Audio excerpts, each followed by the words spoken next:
सभी हाथ जोड़ लीजिए। ओम नमः सिद्धेभ्यः।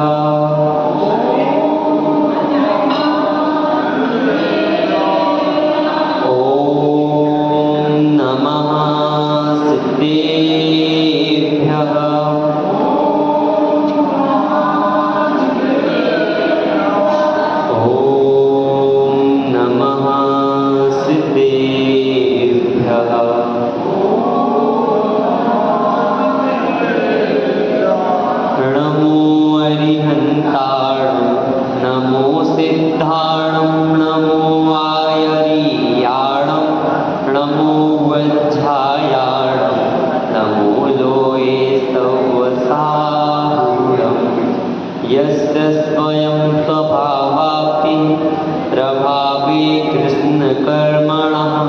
तस्मै संज्ञानरूपाय नमोस्तु परमात्मने।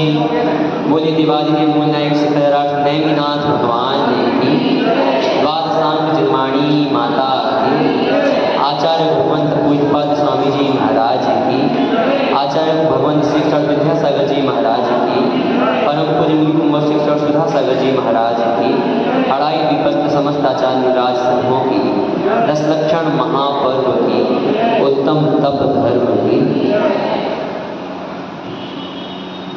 आज सप्तम दिवस उत्तम तप धर्म का दिन है और आज के दिवस में हमें यह जानना है कि तप धर्म क्या है। तप धर्म को जानने से पूर्व तप के बारे में जान लें। तप क्या है? तो मूक माटी में बहुत ही सुंदर आचार्य भगवंत वर्णन करते हैं। वह लिखते हैं एक घड़ा बनने की प्रोसेस क्या होती है। जब मिट्टी को खोदा जाता है उसे अत्यंत दुख का अनुभव होता है। एक कुम्हार पूर्व में तो क्या करता है, जाता है और योग्य मिट्टी को खोदता है, उसको निकालता है, उसकी पहचान करता है। जब खोद करके लाता है उसके पश्चात उसे गलने के लिए डाल दिया जाता है। उसे गलाता है, उसे रौंदता है, उसके पश्चात उस मिट्टी के द्वारा चाक पे रखकर उसे घुमाया जाता है और जब घुमाया जाता है तो उसे चक्कर आते हैं। क्योंकि यह कल्पना है तो उसे चक्कर आते हैं और चक्कर आने के पश्चात जब वह एक आकार लेने लगता है तो उसे अंदर से कुम्हार धीरे धीरे ठोकता है, बाहर से धीरे धीरे थप्पी लगाता है जिससे वह आकार देता है। उसके पश्चात उसे अग्नि में तपाया जाता है, तब जाकर के एक घड़ा तैयार होता है। क्या तप किया घड़े बनने के लिए? एक सामान्य मिट्टी में और एक घड़े की मिट्टी में क्या अंतर हुआ?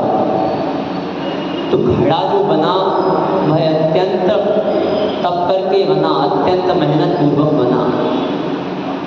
उसी प्रकार से हमारा यह शरीर है, यह शरीर एक साधन है। जिस प्रकार से चाक एक साधन है घड़ा बनाने के लिए, उसी प्रकार से शरीर हमारा साधन है आत्मा के स्वभाव का ज्ञान करने के लिए। अपनी आत्मा के स्वभाव को जानने के लिए इस शरीर के द्वारा ही तप किया जा सकता है। शरीर माध्यम खलु धर्म साधनम, अर्थात शरीर माध्यम है धर्म साधन का। किसका? धर्म साधन का। अगर हमें धर्म का साधन करना है, तप करना है या अन्य कोई भी धर्म करने हैं तो शरीर के द्वारा ही किए जा सकते हैं।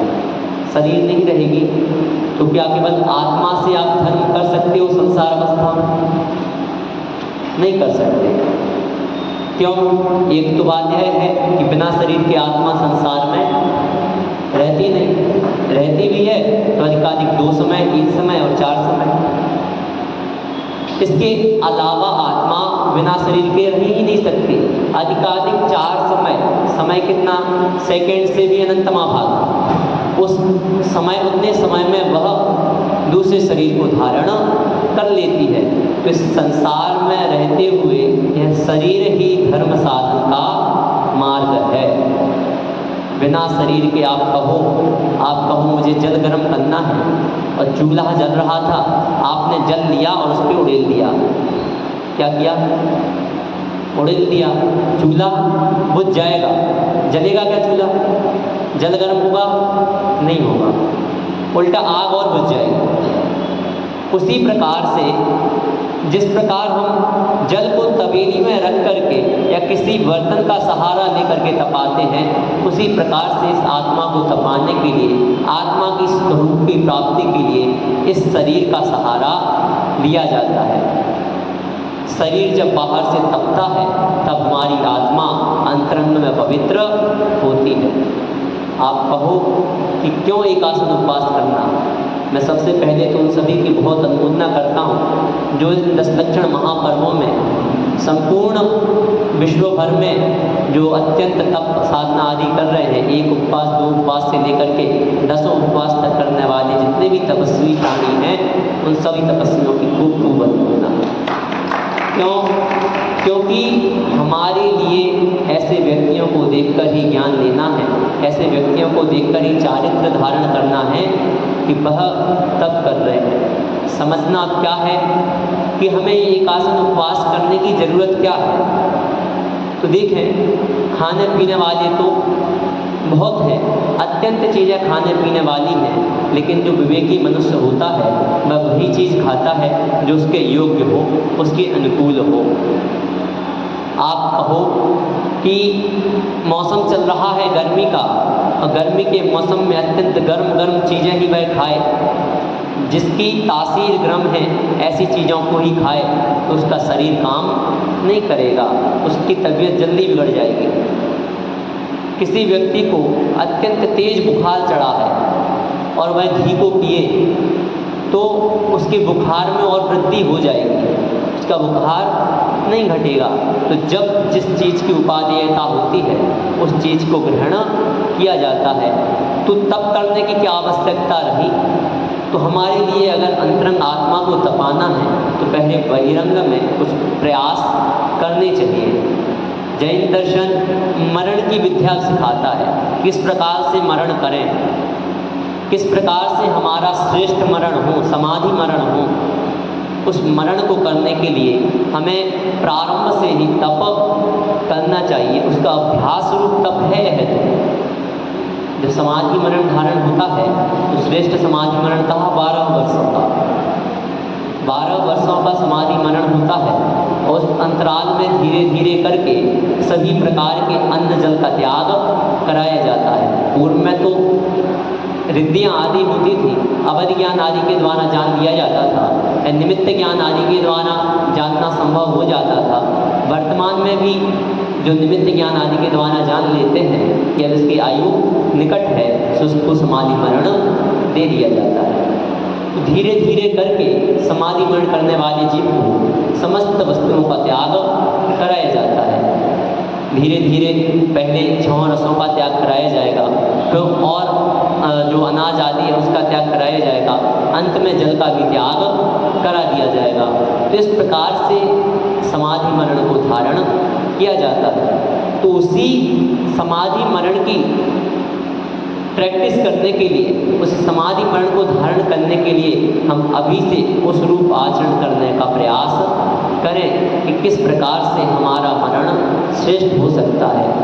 उपवास में होता क्या है, सबका नहीं कह रहे, एक दृष्टांत मात्र से बता रहे हैं। उपवास आदि में हम क्या करते हैं, बहुत से लोग उपवास आदि को धारण कर लेते हैं लेकिन परिणाम नहीं समझ पाते। समझना किसको है, परिणामों को। तब करने के साथ भी परिणामों को संभालना अत्यंत जरूरी है, क्योंकि मरण के समय भी परिणाम ही संभालने होते हैं। क्या संभालने होते हैं? हमें त्याग जो किया वो तो किया, लेकिन उसके साथ अंतरंग जो हमारे परिणाम हैं, जो भी विकारी भाव हैं, उनको भी अपने मन में नहीं आने देना होता है। अपने परिणामों को संक्लेश नहीं करना होता है। तो हम जब अभी एकासन उपवास आदि करते हैं तो उन एकासन उपवास आदि करने में हमारे परिणाम संक्लेशित नहीं होने चाहिए। रात्रि के समय हो जाए, नींद नहीं आ रही तो क्या, अरे अब कल, यहाँ तक तो सोच लो, जैसे वहाँ कल सुनाया था ना उदाहरण, कम से कम गद्दे पन्नी की तो याद है ना।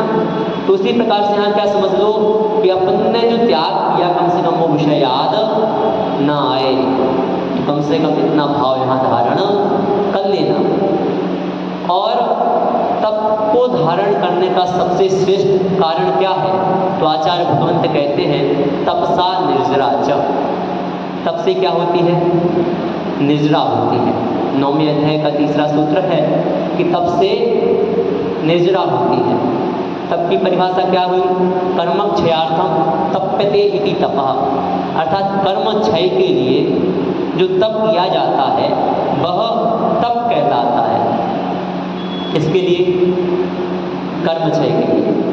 किसके लिए तप, कर्म क्षय कह लें, निर्जरा कह लें, तो जिसके द्वारा कर्म क्षय हो ऐसे तप को धारण करना, सम्यक तप को धारण करना, मिथ्या तप को नहीं, सम्यक तप को धारण करते हुए और अपने जीवन को साथ ही साथ परलोक को और इस लोक, दोनों ही लोकों को श्रेष्ठ बनाने के लिए यह तप किया जाता है।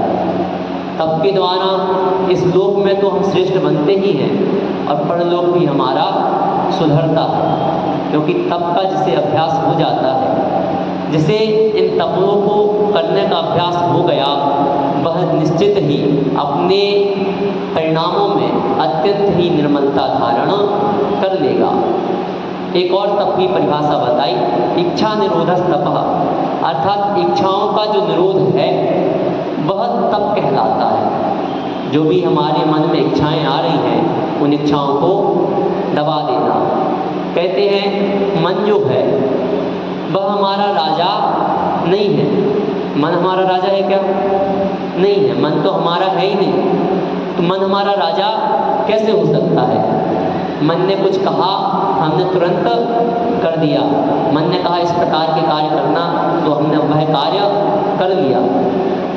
हम कभी भी अपने मन को रोकने का प्रयास नहीं कर पाते। एक चंचल बालक की तरह अगर मचल गए, कि अब तो बड़े हो जाते हैं, तो मचलने का सवाल नहीं है, तो तुरंत ही उस चीज़ को प्राप्त कर लेते हैं। लेकिन एक चंचल बालक जैसा होता है, अगर उसे यह चीज़ चाहिए तो फिर चाहिए है, वह मचल जाता है। उसी प्रकार से हम क्या करते हैं, कोई वस्तु हमें चाहिए तो वह हमारे लिए चाहिए है, मन को रोक नहीं पाते। और मन को अगर संभालना है तो हमारे लिए तप रूप जो आचरण है, उन तप रूप आचरण को करने का प्रयास करना होगा। इच्छाओं का निरोध करना होगा, अपनी इच्छाओं को रोकना होगा। कुछ भी मन में भाव होते हैं, उन भावों को रोकने का प्रयास करना होगा, चाहे आपके भोजन संबंधी हो या अन्य कार्य हो। अब अभी ही अपन क्या करते हैं, अनेक प्रकार की कथाओं को करते हैं। मुख्य तो 4 ही कथाएं हैं, स्त्री राग कथा, स्त्री राग, भोजन और शोध। इन 4 कथाओं को करने का त्याग कहा आपने। और हमारा मन 10 लक्षण पर्वों में भी भोजन आदि की कथा को करने से नहीं मानता। मानता क्या, नहीं मानता। कथाएं चलती रहती, कथा मतलब सामान्य रूप से कथन समझ लीजिए, बोलचाल समझ लीजिए, तो उसमें भी हमारा मन 10 लक्षण पर्वों में भी हमारा मन तत्संबंधी कथाओं को करने से नहीं रुकता है। तो हमें यह सोचना है कि हम अगर मन को बस नहीं कर पा रहे तो हम तप कैसे कर रहे हैं। मन को बस में करने का प्रयास अवश्य करना। मूल रूप से तो तप 2 ही प्रकार के होते हैं, एक तो अंतरंग तप और दूसरा बहिरंग तप। कौन कौन से, अंतरंग तप और बहिरंग तप। बहिरंग तप कौन है, तो कहा अनस्नाव मौदर्य वृत्ति परिसंख्यान रस परित्याग युक्त सय्यासन कायक क्लेशा वाह्यम तपः। कौन कौन से हो गए वाह्य तप, अनशन, अवमौदर्य, वृत्ति परिसंख्यान, रस परित्याग, विविक्त सय्यासन, कायक क्लेश। यह 6 प्रकार का बाह्य तप है। अनशन मतलब उपवास करना, चारों प्रकार के आहार का त्याग करना, यह अनशन नाम का बहिरंग तप है। कौन सा? बहिरंग तप में लिया, ध्यान रखना, अंतरंग में नहीं लिया है। ये तो कौन सा तप है? बहिरंग तप। बहिरंग तप क्यों किए जाते हैं? अंतरंग परिणामों को सुधारने के लिए बहिरंग तप किए जाते हैं। तो बहिरंग तप में लिया अनशन, अर्थात चारों प्रकार के आहार का त्याग करना। उसके पश्चात अपमौदर्य, अर्थात जो हमारे लिए भूख लगी है, अपमौदर्य को ही पूर्णोदर भी कह सकते हैं, तो जो हमें भूख लगी है उससे कम भोजन करना, या उदर में जितनी स्थान है उससे कम भोजन लेना, वह पूर्णोदर नाम का तप है। इनमें हम देखते हैं कि कई व्यक्ति ऐसे होते हैं या कई मुनिराज आदि ऐसे होते हैं जो अनेकों समय तक थोड़ा थोड़ा सा भोजन लेते हैं, एक एक अंजलि, दो दो अंजलि, तीन तीन अंजलि।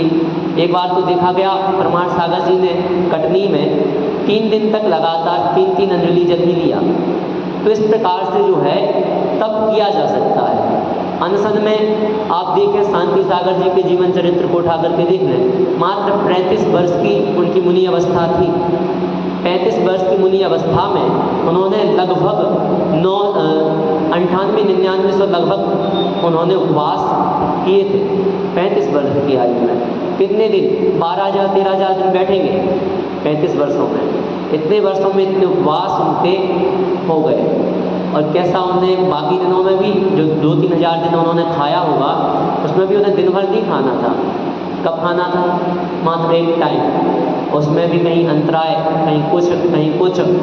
तो इस प्रकार के तप को, दुर्धर तपों को वर्तमान में भी मुनिराज आदि धारण करते हैं। तीसरा कहा वृत्ति परिसंख्यान। वृत्ति परिसंख्यान अर्थात वृत्ति लेकर के, वृत्ति मतलब विधि लेकर के। क्या लेकर के? विधि लेकर के, जिसे हम विधि कहते। तो कोई भी अटपटे नियम ले लिए, उन अटपटे नियमों को लेकर के आहार के लिए गमन करना। नियम ले लिया कि मैं तो कोई गाय या कोई बैल जब गुड़ की भेली में सिर मार देगी तभी जाकर के आहार करूँगा। कब करूँगा? अब भाई कब मिलेगा ऐसा संयोग? बहुत दुर्लभ है कि कहीं गुड़ की भेली रखी हो और उसमें गाय सींग मारे और उसके बाद मैं आहार लूँ। किसी को बताना भी नहीं है कि हमने आपसे कह दिया कि इस प्रकार की मेरी विधि है, तो इस प्रकार से मुझे भोजन तैयार करना है, तो आप इस प्रकार से कर लेना। इस प्रकार का नियम दिया। कभी घड़ी पहने हुए व्यक्ति से आहार नहीं लिए, लेकिन विधि दे दी कि जो भी घड़ी पहने हुए व्यक्ति होगा उसी के यहाँ लिया जाएगा। अनेकों दिनों तक आहार नहीं मिलेगा। एक दिन किसी संयोग से आंगे निकल गए, पुनः लौट करके आए, तो जब श्रावकों ने अपने वस्त्र अपना जो उपकरण आदि थे, अंगूठी घड़ी आदि थी, वह पहन ली, लौट करके मुनिराज आए, उतारने का ध्यान नहीं लिया रहा, तब उनके यहाँ पड़गहान हो गया।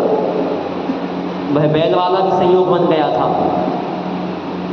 और भी इसी प्रकार के, ठंड का समय चल रहा है, ठंड के समय में जो भी गीले वस्त्रों में होगा, धोती दुपट्टे गीले पहने होगा, उसके यहाँ ही आहार लेंगे। ठंड के समय में कड़कड़ाटी ठंड, और आप कहो कि जो गीले वस्त्रों में आएगा, कौन आएगा गीले वस्त्रों में? जिसे या तो बहुत ज़्यादा ललक होगी कि मुझे तो आज आहार देना ही है, और ललक भी होगी तो वो एक दिन पहले व्यवस्था करके रखेगा, सुखा के रखेगा वस्त्रों को। और ऐसे ऐसे नियम लेकर के आचार्य शांति सागर जी ने वृत्ति परिसंख्यान नाम का तप किया। रस परित्याग, विमुक्त सिंहासन के बाद रस परित्याग अर्थात रसों का परित्याग करना। या तो दिन के हिसाब से आप जैसा मानते हैं, सोमवार को हरी, नमक, मीठा आदि जो भी क्रम अपना रहता है, उस क्रम के आधार पर त्याग करना, या किसी भी प्रकार से किसी एक रस का, 2 रस का, 3 रस का त्याग करना, या सभी रसों का त्याग करना, यह रस परित्याग नाम का जो है तप कहलाता है, बहिरंग तप। रस कितने? तो 6 कल भी बताए थे, दूध, दही, मीठा, नमक, घी और तेल। इस प्रकार से 6 प्रकार के रस माने गए और एक हरि को और ग्रहण कर लिया गया दिन रखने के लिए, तो 7 प्रकार के जो है बता दिए गए। तो यह जो है 6 प्रकार के रसों का त्याग करना, यह रस परित्याग है। फिर है विविक्त सय्यासन। विविक्त सय्यासन मतलब एकांत में जा कर के ध्यान आदि की साधना के लिए तप आदि करना, वह विविक्त सय्यासन नाम का तप कहलाता है। एकांत में जाओ, जैसे एक उदाहरण आता है ग्रंथों में, मान्यों के ग्रंथों में, कि एक सेठ जी जो थे वह रात्रि के समय में शमशान चले जाते थे और नग्न अवस्था में वहाँ ध्यान करते थे। ऐसा ही आचार्य विद्यासागर जी के प्रसंग में भी आता है कि जब वह ब्रह्मचर्य अवस्था में थे तो वह छत आदि पे जा कर के खड़े हो जाते थे और वहाँ ध्यान करने लग जाते थे। तो इस प्रकार का जो है यह उस चर्या के अनुरूप ढलने के लिए यह पहले से ही उसका अभ्यास करना, यह क्या है, विविक्त सय्यासन नाम का तप है। अंतिम है कायक क्लेश। कायक क्लेश का मतलब यह नहीं कि चाकू ली और शरीर को काट लिया, यह विविक्त कायक क्लेश नहीं है कि कैसे भी काय को तड़पने के लिए छोड़ दो। कायक क्लेश का अर्थ क्या है, तो यथाशक्ति जितनी हम में शक्ति है उस शक्ति के अनुरूप जा कर के अपने शरीर में विभिन्न प्रकार की वस्तुओं का त्याग करते हुए तप करना। 36 घंटे सामायिक के लिए खड़े हो गए, 72 घंटे सामायिक के लिए खड़े हो गए। इस प्रकार से तप करना, स्वाध्याय में बैठ गए तो बैठे ही है। तो इस प्रकार का जो तप है वह कायक क्लेश नाम का तप है। सामान्य से समझ लें तो किसी भी एक आसन को लगा करके और तप करना वह तप कहलाता है। खड़गासन लगा लिए, पद्मासन लगा लिया, गवासन लगा दिया, या जो भी आसन सहकारी हो उस आसन को लगा करके तप करने लगे। तो इस प्रकार का तप कायक क्लेश नाम का बहिरंग तप कहलाता है। इस प्रकार से 6 प्रकार के बहिरंग तप हो गए। कौन कौन से?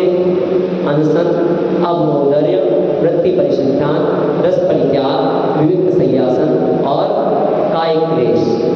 इस प्रकार से 6 प्रकार का क्या हो गया है? बहिरंग तप। अंतरंग तप की ओर हम चर्चा करते हैं। तो अंतरंग तपों में प्रायश्चित, विनय, वैयावृत्त, स्वाध्याय, विसर्ग, ध्यानानुत्तरम। कौन कौन से? प्रायश्चित, विनय, वैयावृत्त, स्वाध्याय, विसर्ग और ध्यान। ये अंतरंग तपों की श्रेणी में रखे गए, क्योंकि इनसे अंतरंग के परिणाम जो हमारे हैं वही झलकते हैं, न बहिरंग में दिखाया ही नहीं जा सकता। आपको प्रायश्चित लेना है, सामने आपने खूब अश्रु बहा लिए, लेकिन अंतरंग में आपको प्रायश्चित के भाव ही नहीं है, तो आपको कैसे प्रायश्चित हो सकता है? प्रायश्चित कहाँ से लिया जाएगा? अंतरंग से ही लिया जाएगा। अनशन तो आप बहिरंग से कर लोगे, सभी देख लेंगे कि आपने आज भोजन नहीं किया, घर के सदस्य देख लेंगे, लेकिन जो प्रायश्चित है वह कोई नहीं देखेगा। प्रायश्चित तो आपको अंतरंग से ही लेने पड़ेगा। ऊपर से आप दिखा दो कि मैंने प्रायश्चित ले लिया, लेकिन अंतरंग से नहीं लो, वह प्रायश्चित थोड़ी ना है। प्रायश्चित क्या है? अपनी जो भी त्रुटि हो गई है, जो भी अपनी गलतियां हो गई हैं, उन गलतियों को अपने गुरु के सामने प्रकट करके उसका प्रायश्चित लेना। आर्यका विशुद्धमती माता जी का कथानक बहुत प्रसिद्ध है कि उनके द्वारा जब विहार किया जा रहा था, विहार करते समय कोई कांच का टुकड़ा उनके पैर में लग गया और पैर में वह कांच का टुकड़ा लग जाने के कारण कुछ खून का बहाव हो गया। आचार्य भगवंत के पास कुछ श्रावक गए, कहा आर्यका विशुद्धमती माता जी के लिए पैर से खून रिस रहा है, उनके लिए कांच लग गया।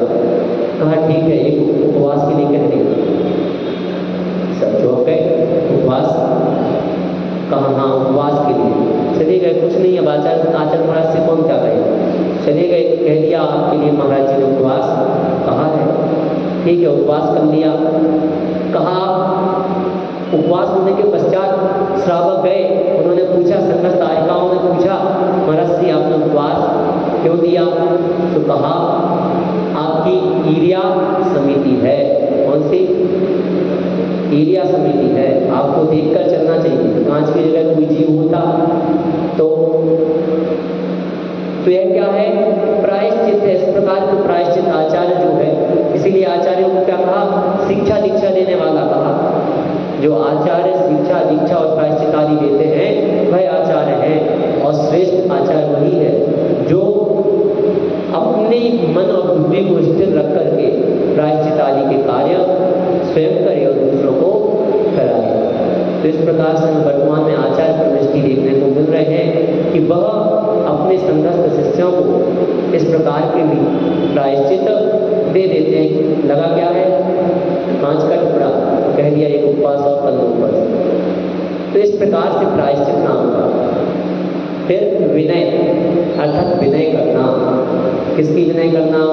जो रत्नत्रय के सेवक हैं, जो रत्नत्रय का पालन कर रहे हैं, ऐसे मनुष्यों की, रत्नत्रय की या रत्नत्रय में लगे हुए जीवों की विनय करना, वह विनय नाम का तप है। यथायुग विनय करना।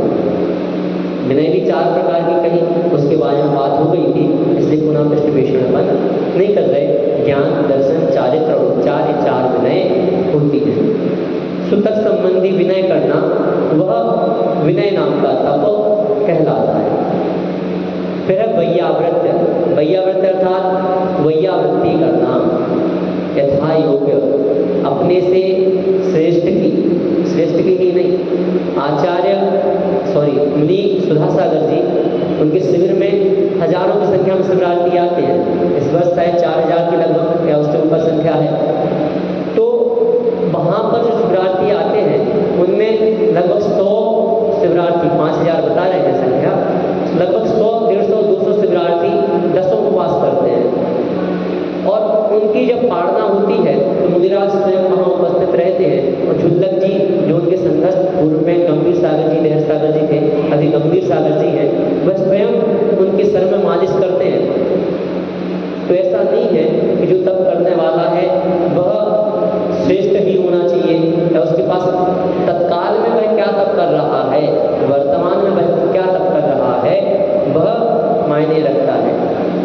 अब मैं कहूँ मैं डेली भोजन कर रहा हूँ और मैं यहाँ गद्दी पे बैठ रहा हूँ, लेकिन मेरे से ज़्यादा श्रेष्ठ जो उपवास कर रहे हैं, एकादशी कर रहे हैं, वह श्रेष्ठ है। तो श्रेष्ठता तुरंत के आधार पर देखी जाती है जो वर्तमान में परिस्थिति चल रही है। तो वहाँ वह 10 उपवास करने वालों की इस प्रकार से सेवा करते हैं। अपने हाथों से तेल लगाते हैं, सिर की मालिश करते हैं, अपने हाथों से अंतिम दिन में पारणा करवाते हैं। तो इस प्रकार से वहाँ विनय का भाव वहाँ रखते हैं, वैयावृत्ति का भाव, साधु पर निष्ठा वहाँ रखते हैं। तो फिर तो हम श्रावक हैं, हमारी वैयावृत्ति का भाव क्या हो कि हमारे द्वारा जो हमसे श्रेष्ठ तप करने वाले हैं या जो भी हमसे श्रेष्ठ धर्म मार्ग में लगे हुए हैं, वह या उनकी सेवा शुश्रूषा करना, उनके उपयोग के लिए उनके यथायुग औषधि आदि का या अन्य प्रकार से भी वैयावृत्ति करना, वह वैयावृत्ति नाम का तप कहलाता है। यह भी अंतरंग से आती है। और अंतरंग से कब आती है? जब हमारा मान गलित होता है। वैयावृत्ति कब आती है? हमारे मुनिराज कहने लग जाएं, सुधासागर जी कहने लग जाएं, नहीं मैं तो मुनि हूँ, मैं कौन जाऊँगा उनके यहाँ, वो तो श्रावक है। नहीं, फिर भी जाते हैं। मैं तो 11 उपमाधारी हूँ, मैं तो छुल्लक हूँ, एलक हूँ, मैं क्यों जाऊँगा, मैं क्यों तेल लगाऊँ?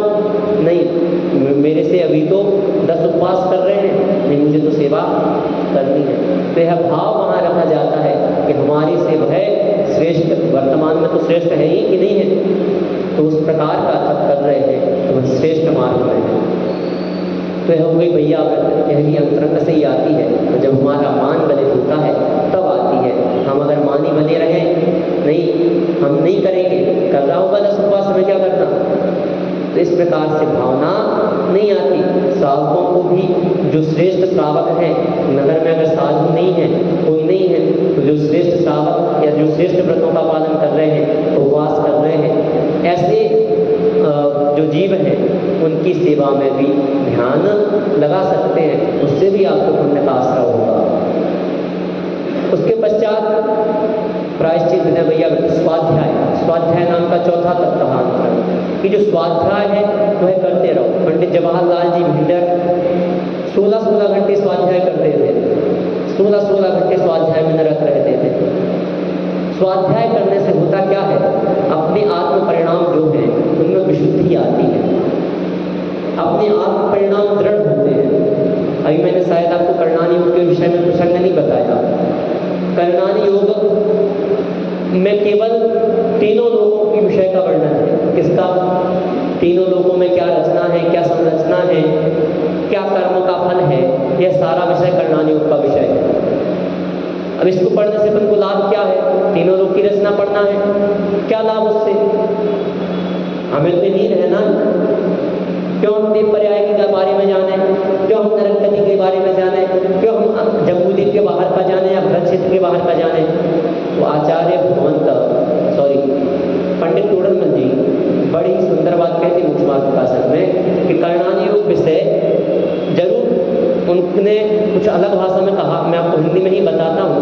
करणानी योग में तो भले ही इस प्रकार की बातों का चिंतन मनन किया गया है, लेकिन फिर भी जो धर्म से लगने वाले प्राणी हैं उनके अंतरंग में भाव सुदृढ़ हो, धर्म के प्रति श्रद्धान हो, इस भावना को लेकर इस संबंधी स्वाध्याय किया जा सकता है कि किस प्रकार से हमारा लोक है, किस प्रकार से लोक में जीव है, किस प्रकार से क्या है। और जब उसका चिंतन जागृत होगा कि लोक तो इतना बड़ा है, इसमें इतने जीव हैं, फिर वैराग्य भावना भी प्रकट हो सकती है। तो इस प्रकार का वर्णन महामोक्ष मार्ग प्रकाशक में किया। तो यहाँ समझने वाली बात क्या है, इस स्वाध्याय नाम का जो तप है वह अगर हम करते रहते हैं, हमारे अंतरंग परिणाम विशुद्ध रहते हैं। हमारे अंतरंग परिणामों को अगर विशुद्ध रखना है तो सबसे श्रेष्ठ साधन है स्वाध्याय। छेड़ाला के रचयिता का परिचय आपने पढ़ा, ज़्यादा ऊपर नहीं चलते, पंडित दौलतराम जी का परिचय पढ़ा, पढ़ी होगी। और उसमें आपने देखा होगा कि वह छींटे छापने का काम किया करते थे। किसका काम करते थे? करते थे ना, सही करें। और उसमें भी वह कितनी गाथाएं श्लोक कंठस्थ कर लेते? लगभग 60-70 गाथाएं प्रतिदिन कंठस्थ याद कर लिया करते थे। कार्य करते करते तो हम यदि चाहें तो हम अपने कार्यस्थल पर भी स्वाध्याय नाम का तप कर सकते हैं। ऐसा नहीं है केवल तप करने, स्वाध्याय नाम का तप करने के लिए किसी एक स्थान पर ही बैठना है। वहाँ भी योग ग्रंथ का स्वाध्याय किया जा सकता है। प्रतिमान योग संबंधी ग्रंथ हो, करणानी योग संबंधी ग्रंथ हो, सिद्धांतिक ग्रंथों को छोड़ करके आप शेष ग्रंथों का स्वाध्याय वहाँ कर सकते हैं। तो बात क्या स्पष्ट करना है कि स्वाध्याय ये सेल्फ स्टडी नहीं कि स्वयं पढ़ना, बस स्वाध्याय नहीं है। स्वाध्याय में तो क्या ग्रहण किया, जो भी जिनेंद्र के द्वारा कहा गया है, आचार्य गणधरों के द्वारा लिखा गया है, आचार्यों के द्वारा लिखा गया, ऐसे जो सत्शास्त्र हैं, ऐसे शास्त्रों को पढ़ना, पढ़ाना, सुनना, सुनाना, चिंतन मनन करना, ये स्वाध्याय है। स्वाध्याय के भी 5 भेद कर दिए। वाचना प्रचना अनुप्रेक्षा आमनाय धर्मोपदेशा, वाचना प्रचना आमनाय, वाचना प्रचना अनुप्रेक्षा आमनाय, अनुप्रेक्षा आमनाय और धर्मोपदेश, वाचना प्रचना आमनाय अनुप्रेक्षा और धर्मोपदेश। 5 प्रकार का स्वाध्याय बता दिया। सभी में किंचित अंतर है। वाचना में केवल वाचन कर दिया जाता है, हम बैठे, हमने ग्रंथ लिया और वाचन कर दिया। वर्तमान योग का स्वाध्याय जैसे होता है, कैसा होता? वाचन रूप स्वाध्याय हो जाता है। वाचन करने से ही सामने वाले श्रोता को समझ में आ जाता है। तो अगर आपके विचार हो, और वैसे तो हो सकता है अनेक लोग करते हो, लेकिन जो भी नवीन बैठे हैं, जिन्हें अभी स्वाध्याय में अधिक रुचि नहीं आई है, वह क्या करें, कम से कम प्रतिदिन, अधिक नहीं तो अभी 20 अंकुरित कर लें कि प्रतिदिन कम से कम आधा घंटा स्वाध्याय करना है, 15 मिनट स्वाध्याय करना है, 10 मिनट स्वाध्याय करना है। अगर हो सके तो 5-7 लोग ग्रुप बना, 5-7 लोग ग्रुप बना करके एक ग्रंथ ले लो, उस ग्रंथ को एक लोग पढ़ें, से सभी लोग सुने। और ग्रुप बनाने में होता क्या है, 7 प्रकार के जब दिमाग चलते हैं, जब अलग अलग दिमाग चलता है तो अलग अलग प्रकार के प्रश्न आते हैं। उन प्रश्नों का उत्तर खोजो, उत्तर आपसे नहीं बने किसी से पूछो। कभी किसी मुनिराज के पास जाओ, कभी किसी विद्वान के पास जाओ, तो उनसे वह प्रश्न पूछ लो, उनका समाधान प्राप्त करो। तो इस प्रकार से आप स्वाध्याय कर सकते हैं। स्वाध्याय को करने के लिए प्रारंभ में मन नहीं लगेगा, आपको उसको पकड़ना पड़ेगा, क्योंकि वर्तमान योग के ग्रंथों को भी अनेक लोग पढ़ने से क्या कहते हैं, अरे इसमें तो बहुत ज़्यादा वर्णन हो जाता है, बहुत ज़्यादा पृष्ठ पेषण, एक ही एक चीज़ को आचार्य बहुत बार बोल देते हैं। कहीं अगर किसी व्यक्ति का वर्णन करना है तो उस व्यक्ति के आगे 10 विशेषण लगा दिए जाते हैं। तो वह पढ़ने के लिए हमें पहले साहित्य में रुचि जागृत अवश्य करना पड़ेगी। जब साहित्य में रुचि होगी तो वर्तमान योग के ग्रंथों को पढ़ने में रुचि बढ़ती जाएगी, और फिर धीरे धीरे जब आप वर्तमान योग को पकड़ लेंगे तो आपको अन्य ग्रंथों में भी रुचि पैदा हो जाएगी। तो यह हो गया स्वाध्याय नाम का। कौन सा हो गया? कितने हो गए? 4 हो गए। चौथा कौन सा है? प्रायश्चित, विनय, वैयावृत्त, स्वाध्याय, व्युत्सर्ग। व्युत्सर्ग नाम का कौन सा तप है? व्युत्सर्ग नाम का तप, अर्थात व्युत्सर्ग करना, उत्सर्ग करना, जो भी अपने अंतरंग परिणाम है, विकारी भाव है, उनका भी उत्सर्ग करना, उनका भी त्याग करना, क्रोधमान माया लोभ आदि रूप परिणाम नहीं रखना, पंच पाप रूप परिणाम नहीं रखना, सप्त विषण रूप परिणाम नहीं रखना। इस प्रकार के जो भी विकारी परिणाम हमारे बनते हैं, जो भी बुरे भाव बनते हैं, उन विषय रूप, उन विषण रूप परिणाम भी नहीं करना। यह कौन सा तप हो गया? व्युत्सर्ग नाम का। और अंतिम है ध्यान। कौन सा? ध्यान जो तप है, इस तप को करने से भी हमारे अंतरंग में विशुद्धि आती है, और यूँ कहें कि ध्यान करने से ही हमें अपनी आत्मा का भी भान होता है। गृहस्थों को अपनी आत्मा का भान करने के लिए तप का, ध्यान रूपी जो तप है, इस तप का अभ्यास करना चाहिए। और जब निर्ग्रंथ हो जाए, क्योंकि नग्गो भी मुख मग हो, ऐसा नहीं है कि आप वस्त्र पहने हैं और वस्त्र पहने पहने कहीं कि हम ध्यान कर रहे हैं और हम मोक्ष अवस्था को प्राप्त हो जाएंगे, तो ऐसा नहीं होगा। आपको लिए नग्नता को धारण करना अवश्य होगा। तो फिर अभी उसका अभ्यास करें, और अभ्यास हो जाने के पश्चात जब हम तद्रूप आचरण करें, मुनि अवस्था आदि को धारण करें, आरिका आदि अवस्था को धारण करें, तो हम उस संबंधी ध्यान भी और अच्छे से फिर कर सकते हैं, क्योंकि हमारा अभ्यास हो जाएगा। क्योंकि अभ्यास ही एक ऐसी चीज़ है जिसके द्वारा प्रत्येक कार्य किया जा सकता है। एक दिवस उदाहरण भी दे दिया था कि एक दौड़ने वाला जो मनुष्य होता है, वह पहले अभ्यास करता है, वह दूसरे को नहीं देखता कि वह कितना 10 सेकंड में दौड़ रहा है, 100 मीटर या 9 सेकंड में दौड़ रहा है। वह स्वयं को देखता है कि हम आज 25 सेकंड दौड़े तो कल हमारे लिए 25 सेकंड में 100 मीटर दौड़े तो कल हमारे लिए 20 सेकंड में 100 मीटर दौड़ना है, 15 सेकंड में दौड़ना है, 10 सेकंड में दौड़ना है। वही बात ध्यान रखनी है कि हमें अभ्यास अगर करना है, किसी भी चीज़ का अभ्यास हो, एक क्षयोपशम लब्धि वाला मनुष्य जिसके पास अच्छा क्षयोपशम है, वह यदि एक बार किसी विषय को समझ ले तो उसके मन में वह विषय अंकित हो जाता है। अनेक लोग ऐसे मिलते हैं, वह कहते हैं हमारा जो IQ लेवल है बहुत अच्छा है, अब कोई हमें एक बार विषय को बता दे तो हमें वह विषय क्लियर हो जाता है।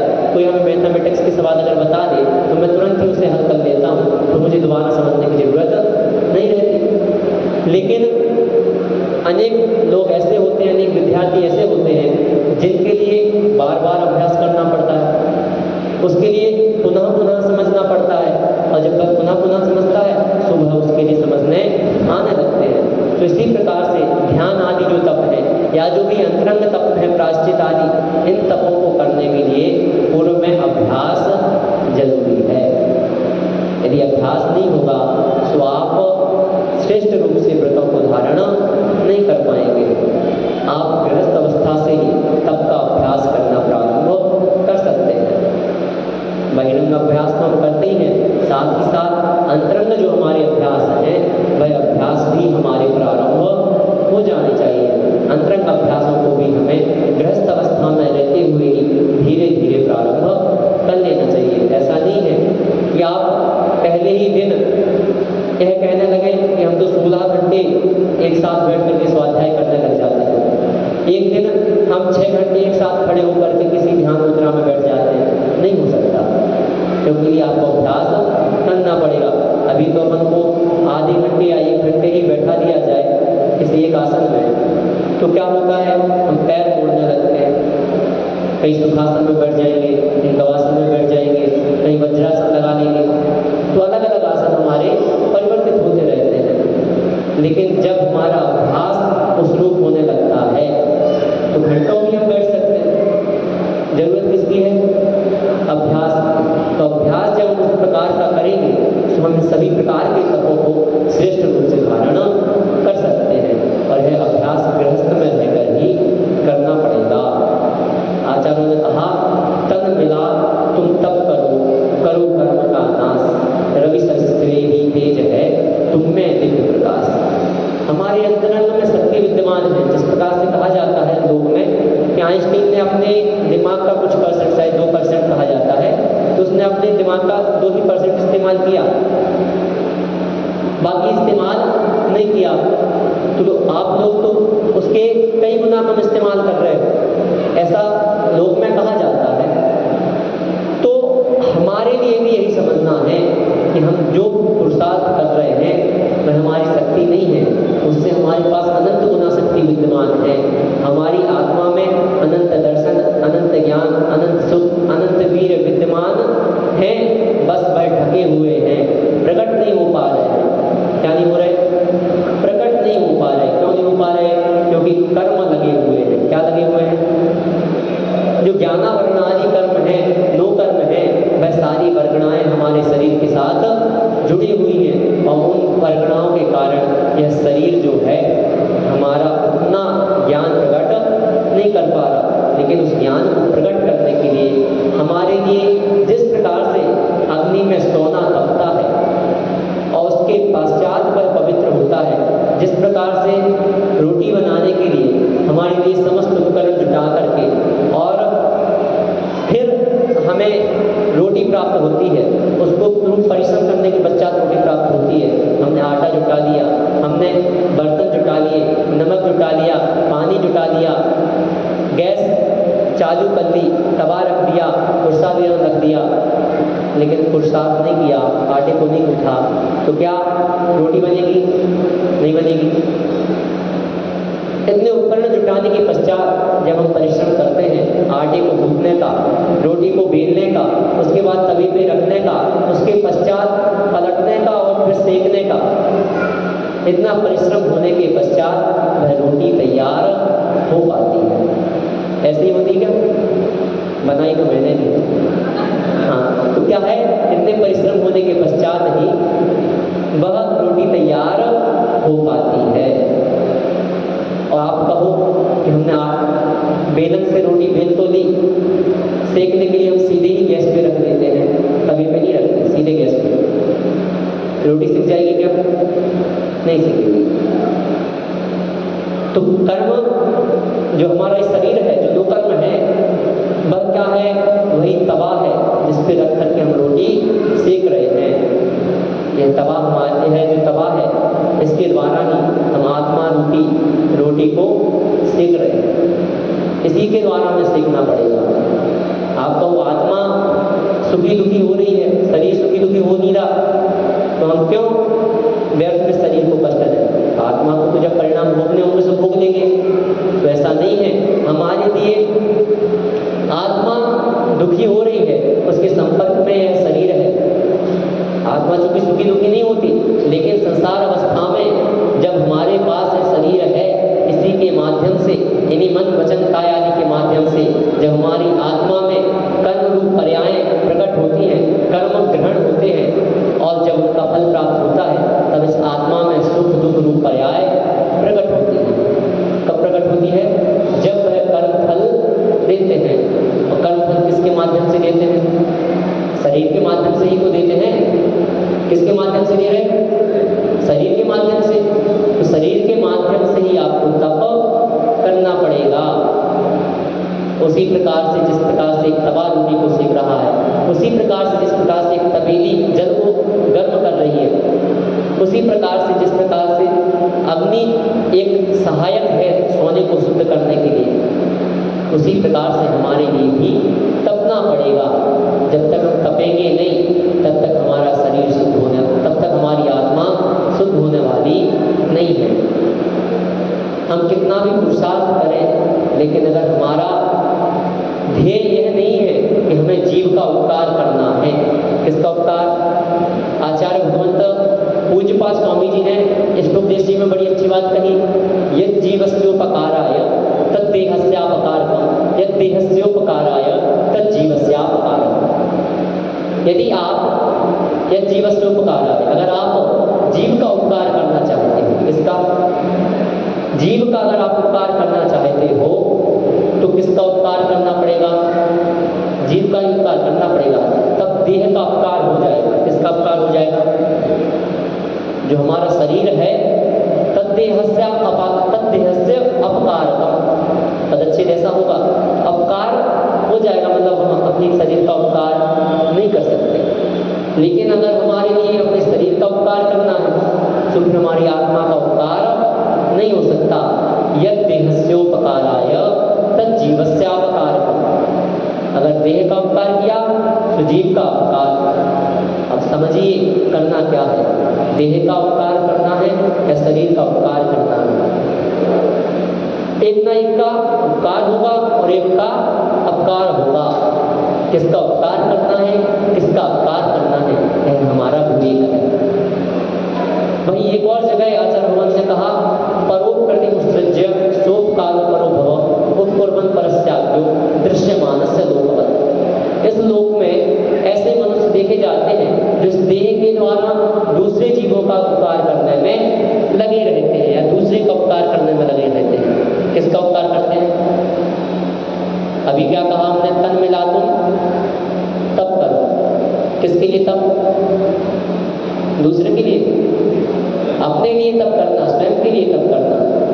यही आचार्य भगवंत कह रहे हैं कि इस संसार में ऐसे लोग देखे जाते हैं जिन्हें शरीर प्राप्त हुआ है, वह अपनी आत्मा का तो कल्याण करने रूप पुरुषार्थ नहीं करते, दूसरे का भला करने के लिए अपना जीवन खपाते रहते हैं। दूसरे के भलाई में, दूसरे के बारे में सोच सोच करके वह अपना जीवन खपाते हैं। तो हमारे लिए परोपकृति अर्थात परोपकार को छोड़ना होगा। कैसे परोपकार को? आप कहो, एक आचार्य को कह रहे हैं परोपकृति उत्सृज्य, परोपकार को छोड़ो, और एक आचार्य कह रहे हैं परस्पर उपक्रमो जीवाना। सामंजस्य बैठाना पड़ेगा। जब आप अंतरंग रूप रमण के भाव रखेंगे तब आप परोपकार को छोड़ देंगे। आप परोपकार कर ही नहीं सकते। लेकिन जब आप बहिरंग अवस्था में आएंगे तो आपका उपकार क्या है? परस्पर में उपकार करना है, जीव द्रव्य का ही उपकार है। लेकिन जब आप केवल अपनी आत्मा में रमण करने के, जैसे मुनिराज का हमने एक दिन उदाहरण ये भी दे दिया कि जब मुनिराज अभी ध्यान अवस्था में होते हैं, सामायिक अवस्था में होते हैं, तो वे किसी के उपकार की भावना नहीं रखते क्या? मेरा ये शिष्य है, इसका उपकार हो जाए, मेरा ये श्रावक जो मेरे दर्शन करने के लिए आता है, ये इसका उपकार हो जाए, किसी प्रकार की भावना रखते क्या? नहीं रखते। उस समय क्या भावना रहती? मात्र अंतरंग आत्मा के जो परिणाम है मात्र उनका ही चिंतन करते हैं। लेकिन जब बहिरंग अवस्था में आते हैं तो वह क्या करते हैं? शांति धारा अगर कराई तो कितने जीवों के उपकार के भाव रखते हैं? समस्त जीवों के उपकार के भाव वहाँ आते हैं। ईर्या स्मृति का पालन कर रहे हैं, प्रत्येक जीव पर उपकार के भाव में किसी जीव को हमारे कारण क्षति ना पहुँच जाए, तो यह परस्पर उपग्रह का भाव है। लेकिन जब हम अपने अंतरंग में रमण करेंगे तो ध्यान तो उस समय भी देना कि हमारे कारण किसी जीव का घात ना हो, ऐसे स्थान पर बैठ करके। तब किया बाहुबली ने, तब किया। कैसा तब किया? खड़े रहे 1 वर्ष तक, खड़े हो गए और क्या कर दिया? बिल्कुल आतापन उदाहरण कर दिया, खड़े हैं। और खड़े होने के पश्चात वेलें चढ़ गई, सर्प ने बिल बना लिए, पक्षियों ने घोंसले बना लिए, लेकिन वह हिले नहीं। उन्होंने उन पक्षियों को नहीं हटाया कि ये पक्षी हमसे हट जाएं, ये हो जाए। उस समय भी ध्यान तो क्या रखना कि उपकार हमसे किसी का अपकार ना हो, उपकार वो ना हो। क्या हो? जिस प्रकार से कहा था कि आचार्य भगवान क्या कहते हैं, अप्रभावना ना करना ही सबसे बड़ी प्रभावना है। इसी प्रकार आप अपकार नहीं करो, किसी का आपके द्वारा अपकार ना हो जाए, बस यही सबसे बड़ा आपका उपकार हो जाएगा। कोई भी मनुष्य है, कोई भी जीव है, उसका अपकार ना हो, उसके प्रति अपने बुरे परिणाम ना हो, यह उपकार का भाव कहा जाएगा। इसी को हमें धारण करना है, इसी को चरितार्थ करना है कि हम तप करने के लिए किसी भी जीव को क्षति ना पहुंचाएं, जिससे हमारे अंतरंग में परिणाम निर्मल रहेंगे। परोपप्रति मुत्सृज्य इस सूक्ति को अपनाएं कि हम परोपकार का त्याग करें। कब? जब हम अपने अंतरंग परिणामों में रमण करने के भाव रखें तब। और स्व का उपकार करें। किसका उपकार करें?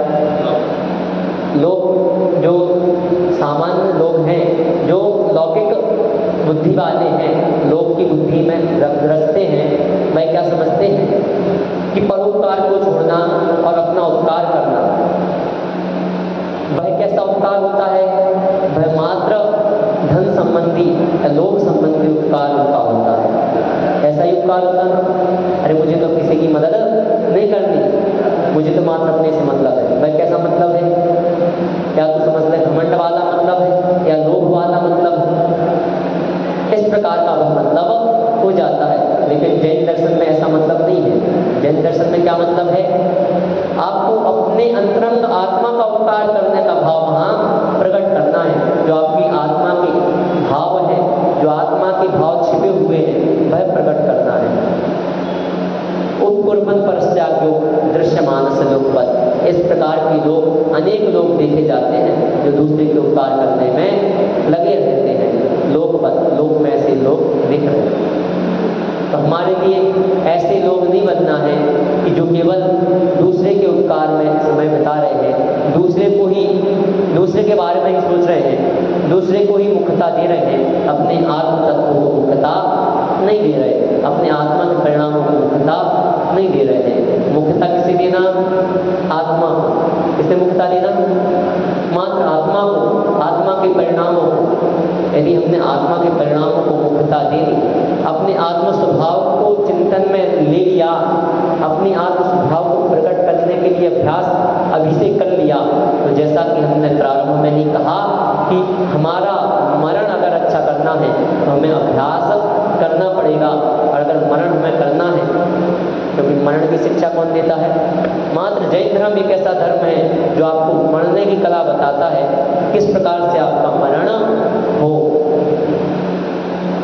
जीने की कला नहीं बताता, जन्म लेने की कला नहीं बताता। किसकी बताता है? मरण की क्रिया बताता है। आप अपने परिणाम कैसे रखो पूरे जीवन काल में। जीवन की कला तो अपने आप आ जाएगी अगर आपने मरण की कला सीख ली तो। किस प्रकार के अपने परिणाम रखो, किस प्रकार का अपना चिंतन रखो, किस प्रकार से आप तप आदि करो। उससे जब आपका अभ्यास हो जाएगा तो आपका मरण सुनिश्चित है, अच्छा मरण होगा। आपके यदि कर्म, पूर्व के कर्म इतने तीव्र नहीं है तो निश्चित ही आपका मरण किसी अस्पताल में या किसी बीमारी से ग्रसित होने वाला नहीं है। तो ध्यान यही रखना है कि हमें तप आदि को कर करके अपने इस लोक को और परलोक को श्रेष्ठ बनाना है और अपने आत्म परिणामों में विशुद्धि के भाव धारण करना है। इसी मंगलमय भावना के साथ बोलिए देवादिदेव